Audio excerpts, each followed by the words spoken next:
Со вас Маријан Николовски. Вечерни вести во 9. Добро вечер. 651 сообраќајен прекршок регистрирале камерите на системот Безбеден град за еден ден. Околу 80% од казните се во Скопје, додека останатите се во Тетово и во Куманово. Најмногу од нив 585 возачи ја надминале дозволената брзина, 50 поминале на црвено. Системот се уште има предизвици за кои институциите ќе се координираат следните денови. Објективот на Безбеден град вчера уловил 651 прекршок низ скопските улици. Најголем број од нив се за брзо возење. Камерите детектирале 585 возачи кои поминале со брзина поголема од дозволената. 50 возачи го игнорирале црвеното светло на семафор, а 16 управувале нерегистрирани возила. За непочитување на сообраќајните правила, системот е немилосрден. Како резултат на овие прекршоци изречени се 58 забрани за управување на возило. Системот Безбеден град потврди дека возачите во Македонија се уште тешко ја контролираат ногата на газ. Но ако е за утеха, камерите првично не ги регистрираат возилата кои запираат на улица. Во оваа прва фаза, легендарните 4 жмигавци на 2 минути ќе поминуваат неказнето. Граѓаните не треба да стравуваат од технички грешки, бидејќи за погрешно возило или грешка во идентификација поради лоши временски услови имаат право да пријават во полициска станица. МВР е обрзано во рок од еден ден да изврши проверка и да ги коригира податоците. Додека системот Безбеден град ветува голем ред, полициската статистика за месец јануари открива алармантна состојба на патиштата. Вкупно изречени биле 16.000 казни, од кои за безобзирно возење 74 лица биле лишени од слобода, од кои најголем дел 64 поради возење под силно дејство на алкохол. Мирена Давидовска, Сител телевизија.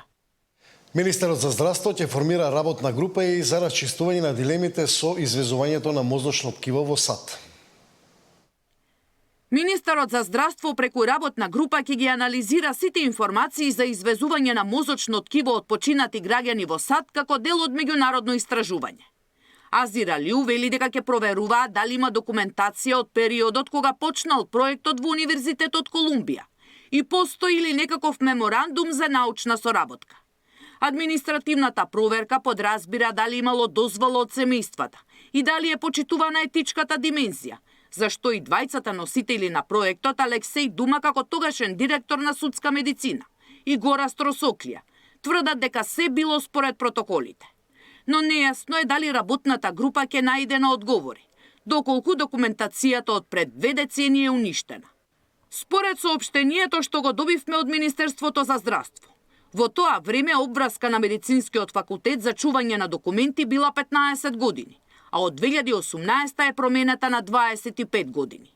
Здравствените власти велат дека немаат директна надлежност за оваа тема. Од медицинскиот факултет сме информирани дека научно-истражувачката работа која е поврзана со биолошки материјал кој во себе содржи генетски карактеристики е предмет на ригорозно нормативно регулирање, како што е Закон за научно-истражувачка дејност, Правилник за клинички испитувања, Упатство за начинот на постапување при трансфер и транспорт на биолошки материјали, како и начинот на пакување и обележување биолошки материјали. Стои во соопштението како одговор на прашањето колку се сега строги протоколите за извоз на биолошки материјал. Во времето кога траел проектот, постапката предвидувала информирана согласност на семејството, пошто следувала одлука од етичка комисија за истражување кај луѓе, за постапката да продолжи со дозвола за извоз на ткиво од тогашното биро за лекови, во кое прецизно се наведува дека ткивото е за научна истражувачка дејност. Носителите на проектот велат дека тој не бил таен, а во него биле вклучени младите кадри од Институтот за судска медицина. Темата стана актуелна во јавноста по објавувањето на документи од починатиот милиардер Џефри Епстин. Во досието е наведено дека Македонија со години придонесувала со мозочни ткива за истражување на самоубиства. Сања Димитровска, Сител телевизија.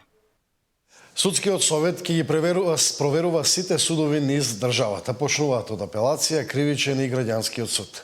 Тамара Дичовска, ова следува по апсењето на апелациониот судија Ристов, што треба се очекува. Да, откако беше уапсен апелациониот судија Ѓоко Ристов, во моментов судскиот совет ја проверува неговата работа во над 6 предмети за кои добиле представка за тоа дали има нерегуларности во неговото работење. Па ова ја покрена и иницијативата на Судскиот совет да ги проверува и неговите колеги во апелациониот суд тука во Скопје, но председателот на Судски Камбовски вели нема да застана тука, нема се проверува само апелација, ќе се продолжи со кривичниот како и со граѓанскиот суд, меѓутоа ќе проверуваат и работата на сите суди во сите судови низ Македонија.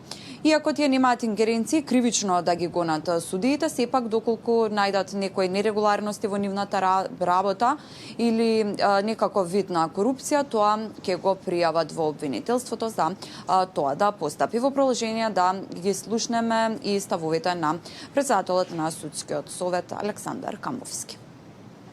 Судскиот совет ќе истражува работата на сите судии во апелациониот суд. Одлуката доаѓа од како беше уапсен апелациониот судија Ѓоко Ристов, кај колку полицијата најде 350.000 евра зазидани во зид. Во моментов Судски формираше и работна група која истражува работата на судијата Ристов во неколку предмети за кои добиле анонимна представка. Дали работел незаконски, би требало да утврдат до крајот на неделава. Судскиот совет постапи, бидејќи беа наведени конкретни предмети со сомнеж за коруптивно однесување во тие предмети, не во смисла за некоја материјална корист, туку за успорување на постапките, пролонгирање на постапките и слично. Беше формирана работна група, работната група изврши увид во скоро сите тие предмети, уште 2 месечини овие дена, па во очекување сме на извештајот на работната група да каже дали нешто утврдиле, дали утврдиле некој неправилно. Но Судски нема да застане само на проверување на апелација. Ке се проверуваат сите судови низ земјава и како постапувале судиите. Со оглед на обемната работа, најпрво ќе почнат со поголемите судови, кривичниот и граѓанскиот суд. Но председателот на Судски вели, не можат да ги гонат судиите, туку само да проверат дали има нерегуларности во нивната работа. Корупција, мито, се знае кој докажува. Докажува јавното обвинителство, докажува полицијата, АНБ ако се вклучи, тие служби. Ние можеме само да проверуваме преку работата во предметите на тие судии. И кој ќе биде механизмот? И доколку ние од увид во некој предмет ни се пројави некој сомнеж дека постои нешто коруптивно, ние повторно тоа ќе го проследиме до јавното обвинителство, бидејќи ние немаме надлежност да казнуваме во таа насока, кривично да казнуваме доколку постои такво нешто. Стратегијата на Судскиот совет е и да организира обуки на секој 2 до 3 години, да ги потсетува судиите што е корупција, како и што е морал и етика, за да не се повторуваат ваквите случаи и да успеат да се справат со слабостите во судскиот систем. Камбовски вели 99% од судиите се честни професионалци, кои за жал се жртви на тој 1% суди вмешани во корупцијски скандали. Тамара Дичевска, Сител телевизија.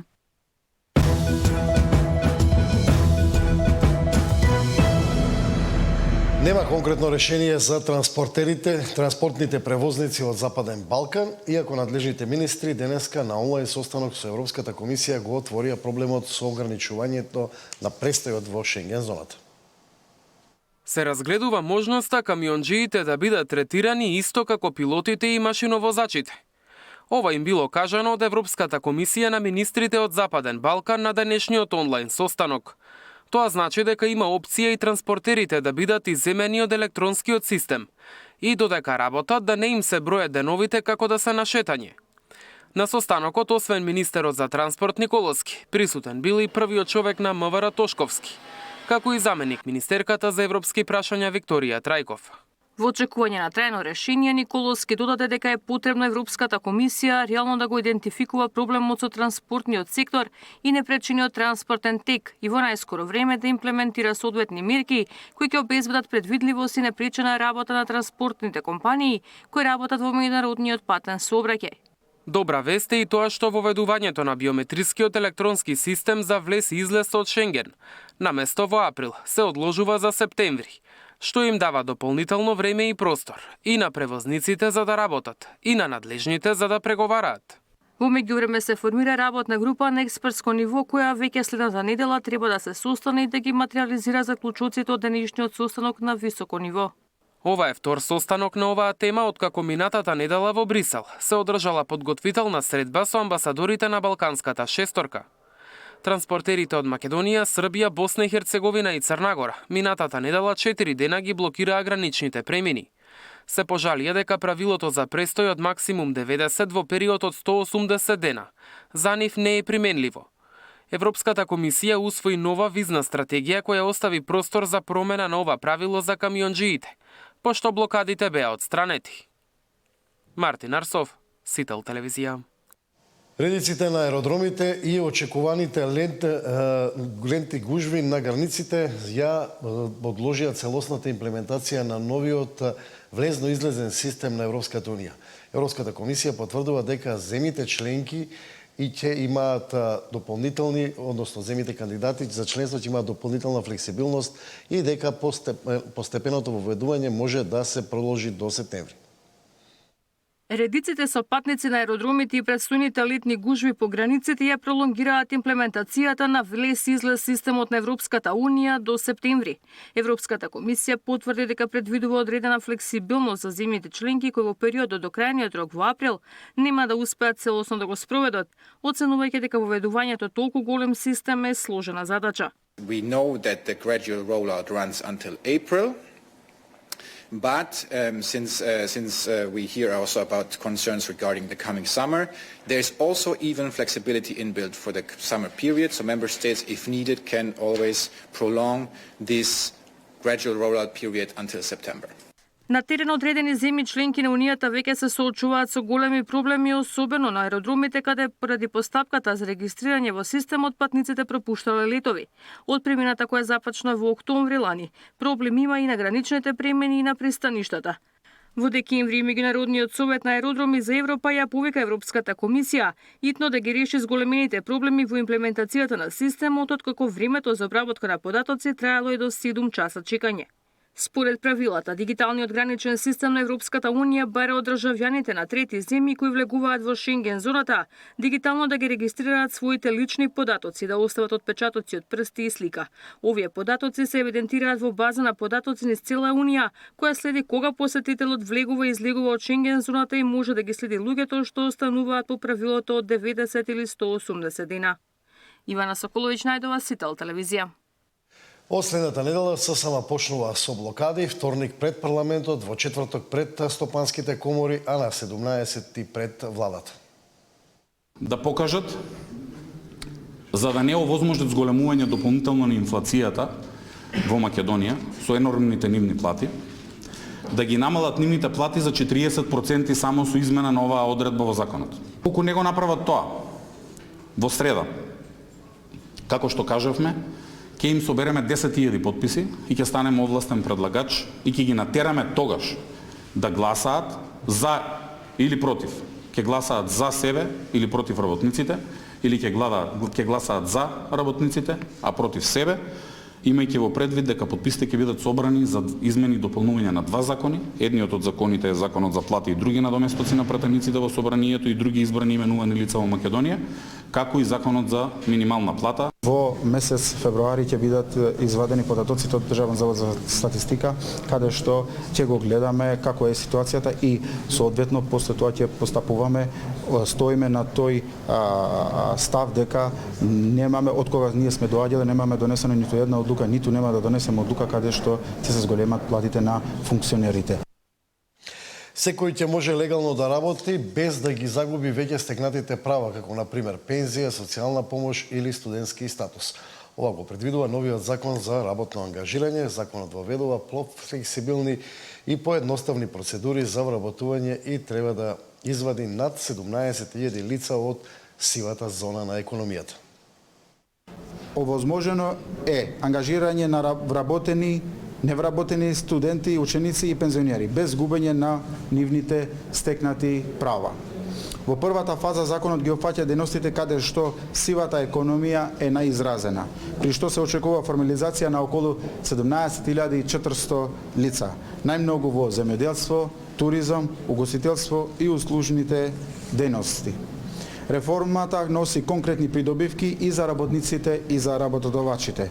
Поедноставни постапки, поголема флексибилност, исплата по час и социјална сигурност. И тука е крајот на овие вести. Следните се во 23. Имајте пријатна вечер.